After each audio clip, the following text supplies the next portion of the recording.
మొదటి కొరింథీయులకు 9వ అధ్యాయము 16వ వచనం చదవండి ప్లీజ్. ఒక్క మాట ఇది చదివిన తర్వాత వెళ్ళిపోదాం. వాషింగ్ కూడా జరిగింది. 9వ అధ్యాయము 16-17 వచనం.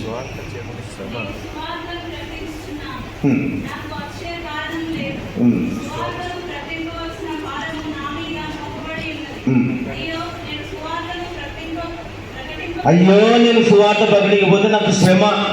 అయితే నీ శ్రమ ఎందుకు వస్తున్నావు అంటే నాకు డైరెక్ట్ దేవుడు మాట్లాడుతుంది సువార్త ప్రకటిస్తున్నావు శ్రమ అని.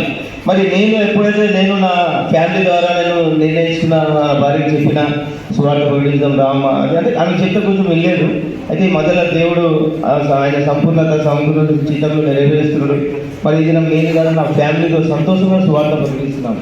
అయితే ఎందుకు అంటే ఈ మాట చెప్పినంటే కొంచెం వర్షం కూడా తగ్గింది. మేము ముఖ్యంగా సువార్త చేయాలి. ఇంకా మాకు దేవుడు వల్ల ప్రకటిస్తే నా సాక్ష్యం కూడా చెప్పుకుంటాను. కొద్ది సాక్ష్యం దేవుడు దీవించి ఆశీర్వదించాలి.